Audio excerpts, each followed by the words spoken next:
d5 guards this bishop on b4.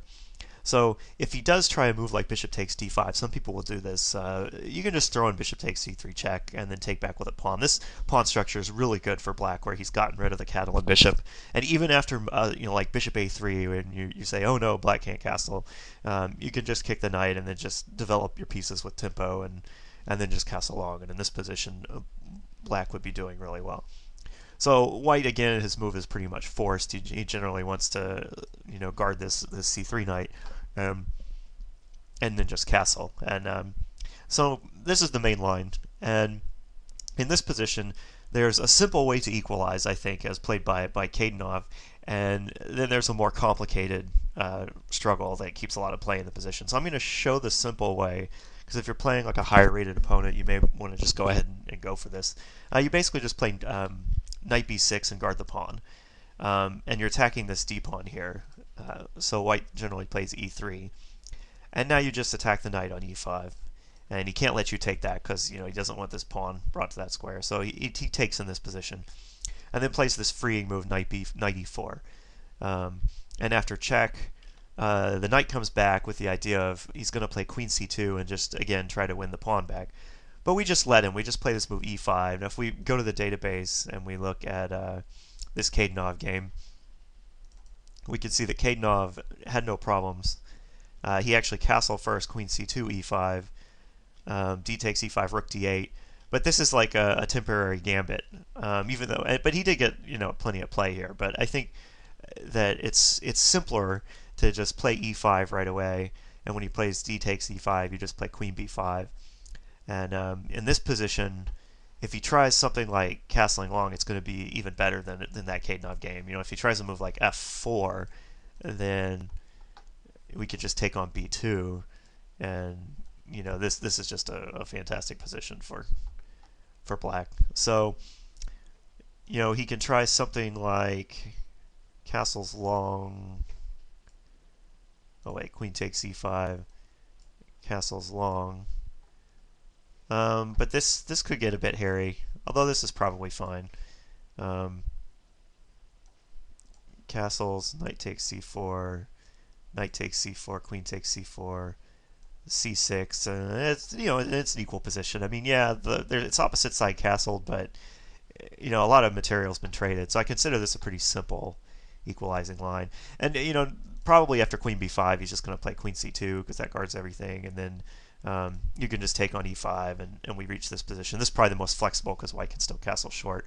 And then after a move like c6, with the idea of being able to develop this bishop, and you're guarding this pawn too in case the queen moves. You could also play like bishop e6, but you can see the computer thinks it's pretty much completely equal, and I would tend to agree. So I think it's just kind of dry is the only thing. So I will show an exciting variation. There's a lot more play here, but objectively, I think white probably does maintain an advantage in these lines. But I don't think it's a large advantage. I just don't think it's going to be positions where white again gets in, e4, etc. But I think that black is not quite as active and well placed here as in our other line. So again, if he plays something like knight takes d5, we could just take and take back in this structure, even with the bishop still on g2. We're up a pawn. So again, they're going to, in this position, just castle. And castling forces our hand. Now we have to do something about, this knight is now, these pieces are all unpinned, so knight takes d5 is annoying. So we just go ahead and take, and we've set up this pawn structure with the pawn on c3. So there are ideas in some positions, where if we can push the b pawn, then we can get this pawn passed. But the knight on e5 here is kind of annoying. It's constantly pressuring c4, so we won't be easy to get in b4. So I recommend just castling. And now there's two main moves. Basically, we'll always meet e4 with knight b6 in this position. So there's this Ivanchuk game, Nogueras Ivanchuk. That's not it. Chessbase is saying the wrong things again. Okay. So in this game, we can see that white tried to just, roll his pawns on the king side. So, and objectively, you have to look at that position and think it's a little bit better for white. But we're still up a pawn, and it's kind of complicated. And in fact, Ivanchuk it did win this game. He managed to hold everything together. The knight on b6 coming to a4 is actually a common theme in this line, because it can pressure c3. So it's a knight on the rim, but it's not that grim. And you can see that white's basically attacking on the king side, and black on the queen side, which is standard in this variation. And you could see also that it's a completely crazy game. But when the smoke clears, black's basically up powerful pawns on the queen side. But I have a feeling this is still unclear. Like, I bet if we look at it, well, okay, maybe not. It's saying that after rook takes e5, it's just all over. But this is still obviously quite messy. But the passed pawns are really powerful there.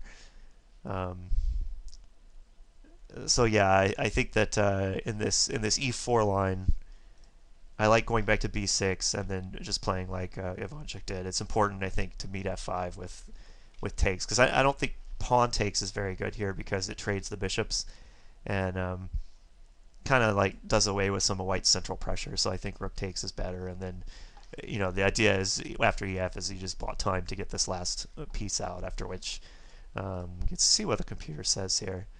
So yeah, it says white's like probably equals 0.16. So now it's saying minus 0.04, but that means clearly white. The computer thinks white has compensation for his pawn, but okay, it's saying the move like queen g4, which is kind of interesting. But I think we can just take queen g4.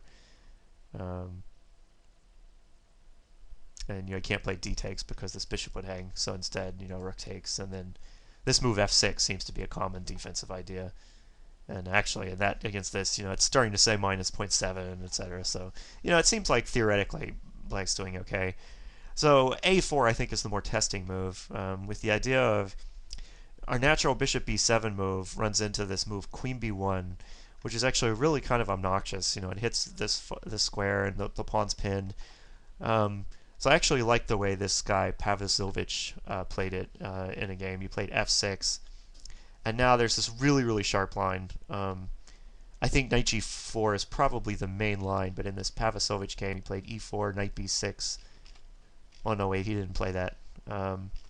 But there was this sharp line available, and now I think fe is not so great. Like, I think if you take here and he takes here, I think that white has a little something here because this structure is kind of favorable, but maybe not. Maybe this is okay.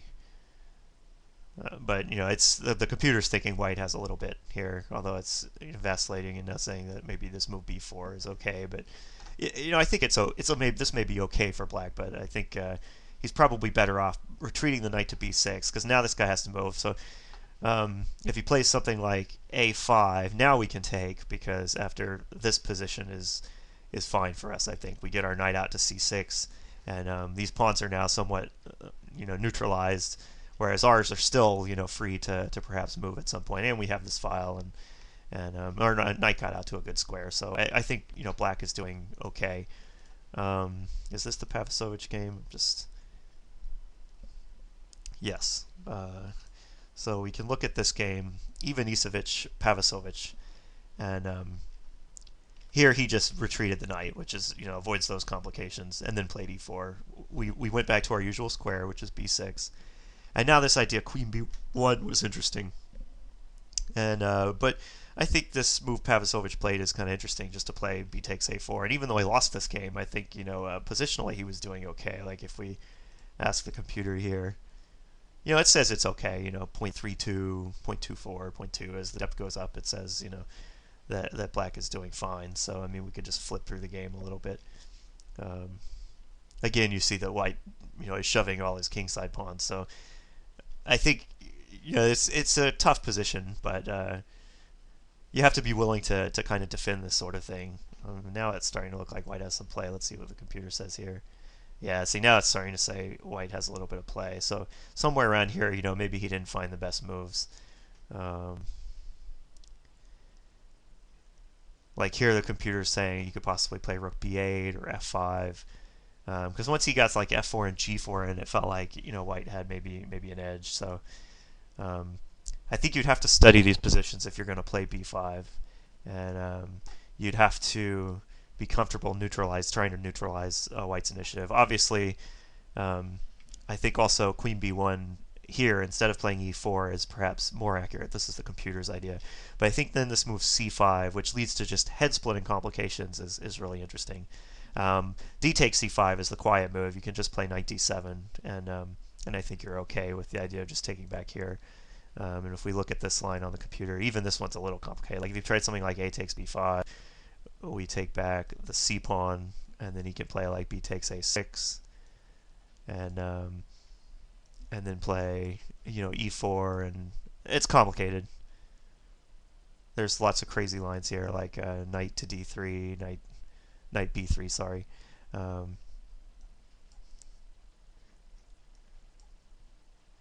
And you can see that this move you'd have to analyze it a lot, which I haven't done. So there might be some issues here. But for example, A takes B5, we play C takes D4, C takes D4, C3, Bishop E1, A takes B5, and now after here, if he plays he could play E4. If he plays Queen takes B5, we have this move H5, which seems fine.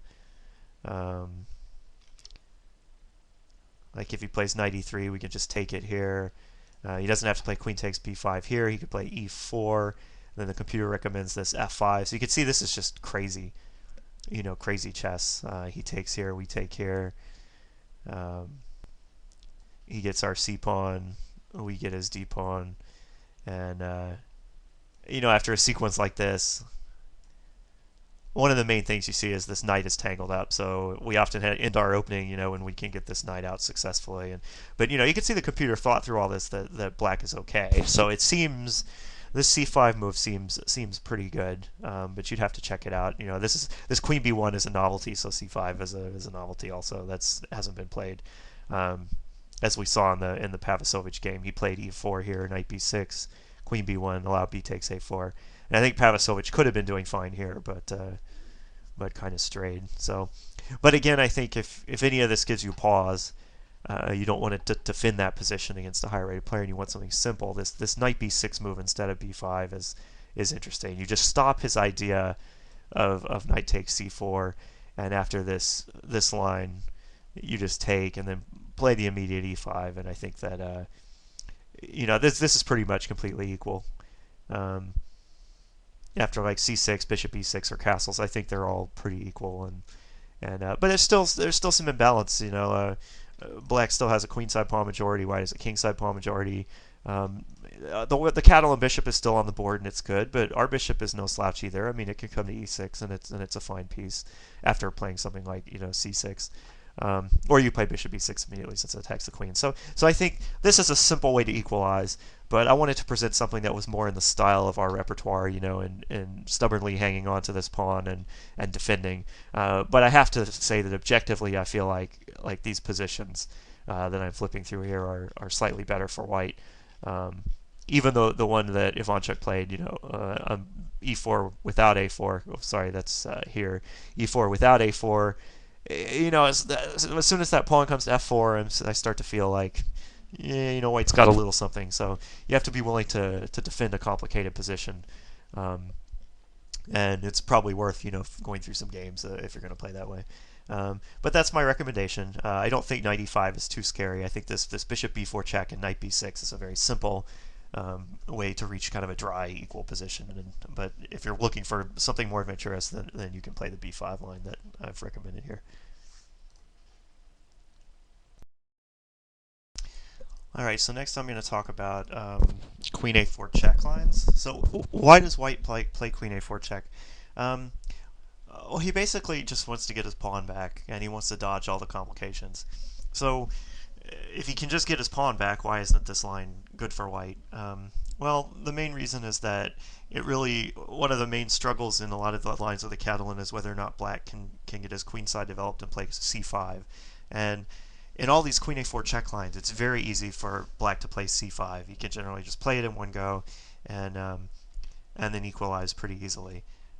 So White's really just trying to play the position, just get a game, So the first thing I wanted to mention is that there's a very tricky move order that black can employ, and in fact, I employ this move order in my games. I haven't mentioned it in earlier videos because I just didn't want to confuse the issue, but I'm going to go ahead and mention it here because it's an attempt to dodge queen a4 check. So the idea behind the move is to play a6 here, and now white, if he just plays bishop g2 here, then now we play d takes c4.